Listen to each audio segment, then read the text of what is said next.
Quenton, can you hear us? Yeah, I can hear y'all. All right. First, we'll go to Tyler Shaw. Hey, Q, defensively, especially in that first half, beginning the second half, things seem to be going well for you guys. What was kind of the message of the team there, when they started hitting their threes, got back into it? What were you guys able to focus on to, stay ahead there at the end? Just keep fighting. We did a great job in the first half defensively at keeping them from hitting shots. I think at halftime it was like 33-22, and they only had 7 points off of just regular shots. The other shots came off of our turnovers and their offensive rebounds. So they really only scored around 7 points. So I think in the first half we did a good job defensively at guarding the ball, high pickup points, ball pressure, and things like that. I think in the second half, we kind of relaxed a little bit. We got content a little bit, and that's how they started coming back in the game. Our reads started being a little lazy. We weren't blocking like we should have, and that's how they were able to come back in the game. And just from your perspective, what was going through your minds there at the end when Dre was going to ISO there? I was just hoping we got a shot on the rim, but when I seen Dre get deep into the interior of the defense and he popped his feet and he pump faked, I kind of already knew he was gonna make it or at least get the ball on the rim because I have to guard Dre a lot in practice, and Dre does that move like a lot. I don't think he even thinks about it, but he's really good once he gets into the interior and popping his feet, making taller people jump, and then creating a shot for himself. Awesome, thank you. No problem. All right, next we'll go to Mike Lucas and then Chip Howard. Hey, Q, when Auburn made their run in the second half and, tied the game up late, how do you guys keep your composure in that moment and not lose momentum completely? You just kind of got to have a short memory. The shot went in. It's nothing we can do about it at that point. We got to move on to the next play. So after something happens, our program is really heavy on thinking about what's next. So he hit the shot. We could have closed out harder. Things could have been better, but it didn't happen that way. So we got to go on to what's next. Dwelling on the past ain't really going to get us nowhere.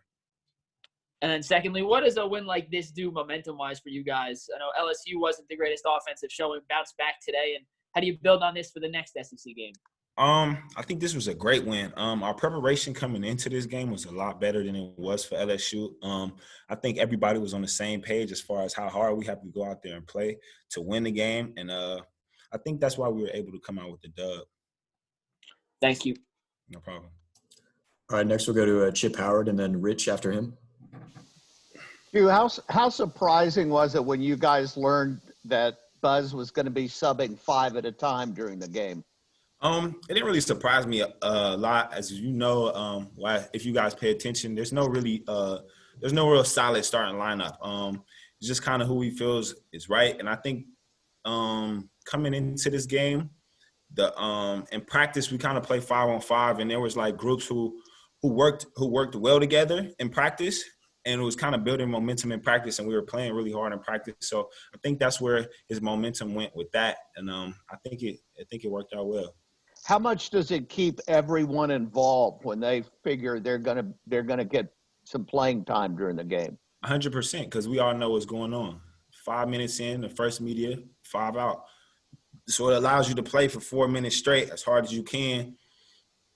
And I think that's what we did. And I think that's what allowed us to really come out with the dub. You don't really have to think about, like, dang, when I'm going to go in, when I'm going to go in. You already know when you're going. It kind of keeps everybody engaged. Our sideline, our bench was really engaged. That helped as well. So, yeah. Do you expect to see more of that going forward? I really don't know. I cannot give you an answer on that. But as far as our bench and our energy during these games, I can guarantee you we will have a lot of that. Thank you. All right, next we'll have Rich. Quenton, you made a couple threes early in the second half. It gave you guys your biggest lead. What was the feeling at that time? And did you feel Auburn would come back? I mean, they had to make some threes eventually. They had missed so many.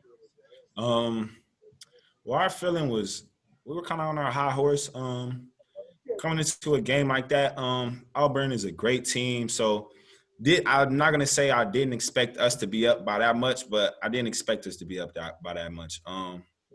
So with all that being said, I think them hitting threes was really because our lack of being consistent. Our first half was great. We closed out, contested all shots, high hands. We had great ball pressure, and it really flustered them. And in the second half, we just didn't have that, which is why they were able to attack and just kick to shooters who were hitting shots. All right, thank you. No problem. All right, are there any other questions for Q? All right, thank you. Congrats. Appreciate y'all. Happy New Year.